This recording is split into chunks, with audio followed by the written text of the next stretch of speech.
Grand Prix Indonesia di Mandalika bukan hanya tentang kemenangan perdana Fermin Aldeguer yang memukau dunia MotoGP. Di balik euforia itu ada satu cerita lain yang mengguncang dinding Borgo Panigale. Krisis yang semakin menjerat Ducati dengan Pecco Bagnaia berada tepat di pusat badai. Dalam analisis terbaru, Juan Martinez di acara Dura La Vita, dia menyebutkan secara belak-belakan bahwa Pecco Bagnaia adalah kegagalan terbesar Ducati. Kalimat yang keras, tapi tidak tanpa alasan. Di tengah era ketika Ducati mendominasi kejuaraan dunia dan menumpuk podium di berbagai tim satelit, justru pembalap utama mereka terlihat kehilangan arah. Bagnaia seolah tak lagi menjadi simbol keunggulan Ducati. Setelah tampil luar biasa di Jepang, dia kembali tenggelam di Mandalika, trek yang seharusnya bisa menjadi ajang kebangkitan. Martinez menilai performa Pecco adalah cerminan dari gejolak internal di pabrikan merah itu. Kegagalan ini adalah hasil dari gabungan banyak hal. Kita selama ini menganggap Ducati sebagai manajemen olahraga paling efisien, tapi secara pondasi itu mulai retak. Masalah itu menurutnya bermula sejak musim lalu, ketika Ducati mulai memainkan politik di dalam garasi mereka sendiri. Saat rumor Jorge Martin akan dipromosikan ke tim pabrikan mencuat, suasana internal berubah tegang. Namun, semua rencana itu berantakan begitu Marc Marquez datang dan mengguncang hierarki yang telah lama mapan. Ada seorang bernama Marc Marquez yang datang dan berkata, "Saya akan menantang sistem ini," kata Martinez. Sejak saat itu, Gigi Dall'Igna, sosok otak di balik dominasi Ducati, kehilangan kendali penuh. Untuk pertama kalinya, dia kalah dalam pertarungan ide dengan seorang pembalap.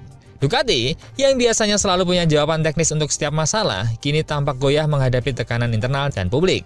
Ketika Anda membawa Marc Marquez, Anda tidak kalah apa-apa, kecuali jika Anda gagal mengelolanya. Dan itulah yang sedang terjadi. Dalam situasi ini, Bagnaia menjadi korban terbesar. Dia menanggung beban ekspektasi sebagai juara dunia ganda, tapi justru harus hidup di bawah bayang-bayang nama besar di garasi yang sama. Hasil di Jepang bahkan memperkeruh keadaan. Ketika tim VR46 mengonfirmasi bahwa Bagnaia mengendarai GP24 milik Morbidelli, bukan GP25 yang dijanjikan sebagai evolusi tercepat, isu konspirasi teknis pun bermunculan di pedok, seolah Ducati sedang memainkan strategi internal yang tidak lagi seimbang. Menurut Martinez, statement Dall'Igna untuk mengakui bahwa GP24 tak jauh berbeda dengan GP24 hanyalah bentuk defensif dari ketakutan Ducati kehilangan statusnya sebagai pabrikan nomor 1. Mereka ingin terus terlihat sempurna, seolah setiap keputusan mereka adalah langkah yang tepat. Tapi ketika hasil dan performa mulai berlawanan dengan narasi itu, yang menjadi korban pertama adalah pembalap di garis depan, Pecco Bagnaia sendiri. Kini, Pecco menghadapi tekanan yang luar biasa. Di satu sisi, dia harus membuktikan dirinya pantas mempertahankan status juara dunia. Di sisi lain, Ducati sendiri tampak mulai goyah dalam arah pengembangan. Jika semua yang terjadi di sekitar Anda membuat Anda mulai meragukan hal-hal kecil, maka cepat atau lambat Anda akan mulai meragukan segalanya, kata Martinez, menggambarkan kondisi psikologis Bagnaia saat ini. Kegagalan Ducati kali ini bukan sekedar soal hasil di lintasan, tapi tentang kehilangan arah dalam mengelola kejayaan. Mereka terlalu sibuk mempertahankan citra sebagai pabrikan paling superior, sampai lupa bahwa stabilitas mental dan kepercayaan pembalap utama adalah pondasi utama kesuksesan mereka. Dan di tengah pusaran itu, Pecco Bagnaia, sang juara yang dulu mereka banggakan, justru menjadi simbol kesalahan terbesar yang mereka buat sendiri.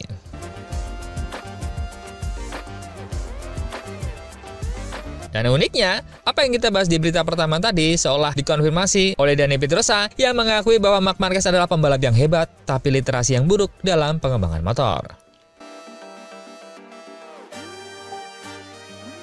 DAZN baru-baru ini merilis film dokumenter yang membongkar sisi lain Marc Marquez. Bukan sebagai seorang juara dunia 8 kali, tapi sosok yang punya pengaruh besar. Dan ironisnya, justru menjadi literasi yang buruk dalam arah pengembangan motor Honda dalam 1 dekade terakhir.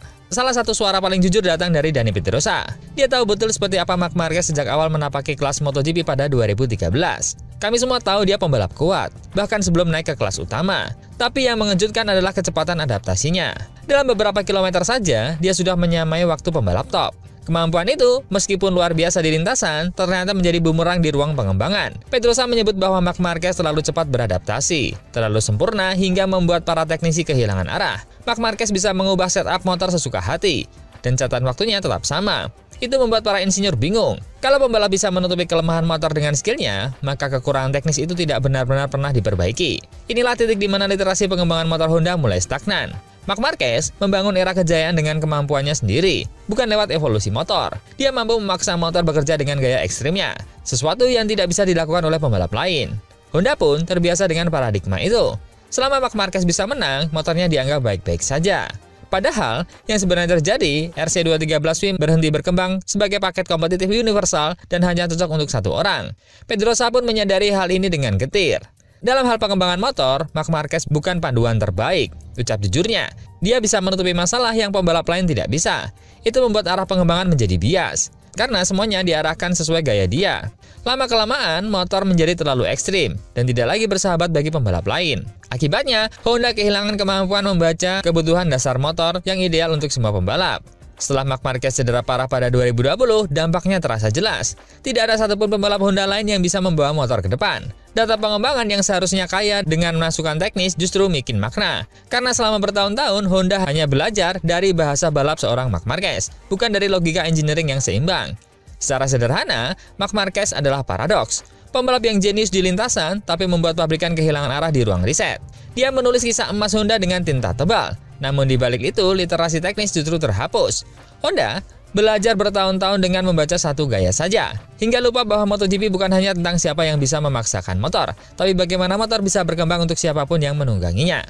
Kini, setelah Marc Marquez meninggalkan Honda dan beralih ke Ducati, warisan literasi tunggal itu menjadi jelas.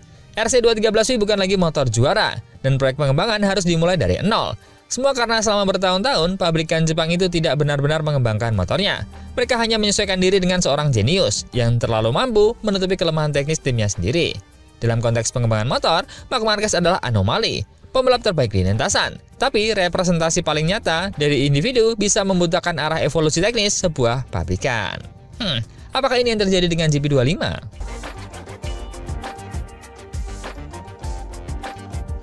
Berita ketiga, setelah melalui paruh pertama yang sulit, pabrikan Jepang Honda akhirnya mulai memperlihatkan tanda-tanda kebangkitan. Sejak pertengahan musim 2025, performa mereka terus meningkat, perlahan tapi pasti. Meskipun masih belum mampu menandingi dominasi pabrikan Eropa seperti Ducati yang kembali merebut gelar konstruktor dunia, kemajuan Honda kini semakin terlihat jelas di tiap seri.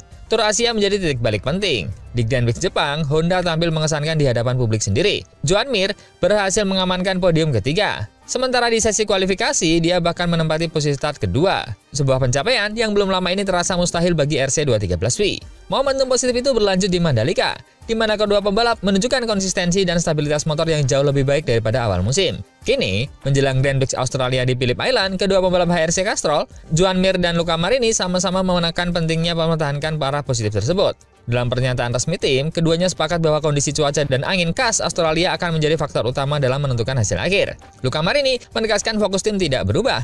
Kami kembali bekerja dengan fokus yang sama, seperti di beberapa balapan terakhir. Kami belajar banyak dari Lombok, dan sekarang kami siap untuk mempraktekkannya di Phillip Island.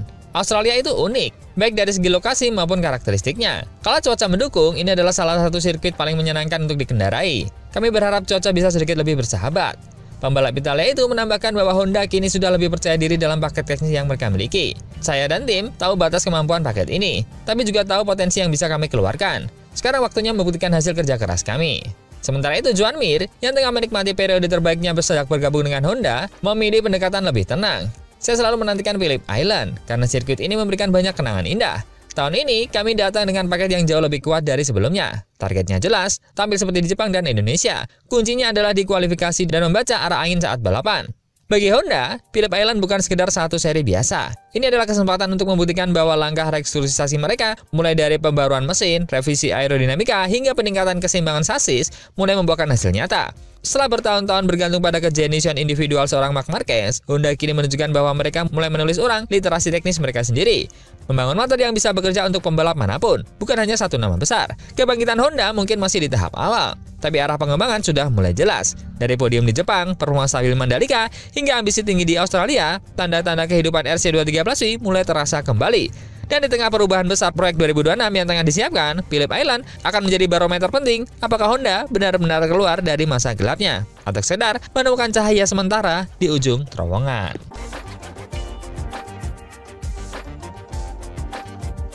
Berita ketiga, ada di Gia nih yang mengatakan bahwa GP25 tak stabil. Apa keceplosan? Di tengah perbincangan besar mengenai perubahan teknis yang dilakukan Ducati pada motor pabrikan Pecco Bagnaia, pembalap VR Motorsport Racing Fabio Di Gia justru mengalihkan fokus ke hal yang fundamental, ketidakstabilan performa Desmos edisi GP25. Bagi Fabio Di Giannantonio, atau yang akrab disapa sebagai Di Gia, masalah utama Ducati musim ini bukan sekedar siapa yang mendapatkan versi mesin atau aerodinamika terbaru, melainkan bagaimana motor itu berperilaku secara tidak konsisten dari satu hari ke hari berikutnya. Dia menilai performa GP25 yang fluktuatif membuat pembalap sulit membangun kepercayaan diri, bahkan saat kondisi tampak ideal. Saya, Ducati, dan tim bekerja keras untuk memahami apa yang sebenarnya terjadi dengan motor ini, ujar dia saat akhir pekan di Mandalika. Kami ingin tahu mengapa performa motor ini tidak selalu sama. Kadang luar biasa, kadang benar-benar tidak bisa dikendalikan. Kami masih butuh waktu untuk menemukan jawabannya. Musim 2025 seharusnya menjadi langkah besar bagi Dijia. Setelah dipromosikan ke spesifikasi pabrikan penuh, musim 2025 seharusnya menjadi langkah besar bagi Dijia. Setelah dipromosikan ke spesifikasi pabrikan penuh Factory Spec GP25 bersama VR46. Namun, alih-alih mendapatkan peningkatan yang konsisten, dia justru kerap menghadapi perilaku motor yang sulit ditebak. Dalam satu akhir pekan, motornya bisa tampil sangat cepat. Tapi beberapa jam kemudian, performanya bisa menurun drastis tanpa perubahan setelan besar. Kami masih berusaha memahami mengapa motor ini tidak memberikan perasaan yang sama setiap kali kami turun ke lintasan. Saya berusaha memberikan feedback seakurat mungkin, tapi terkadang jawabannya tidak jelas. Fenomena ini bukan hanya dialami Dijia, bahkan pembalap sekali berbanaya juga menghadapi inkonsistensi serupa. Sementara Marc Marquez yang juga mengendarai GP25 justru tampil lebih stabil berkat penggunaan paket aerodinamika terbaru yang berbeda dari rekan-rekannya. Namun Dijia, perbedaan paket bukanlah akar masalah. Dia menegaskan bahwa GP25 sendiri adalah motor yang kompleks dan sensitif, di mana sedikit perubahan pada kondisi lintasan, suhu, ban bisa membuat karakter motor berubah drastis.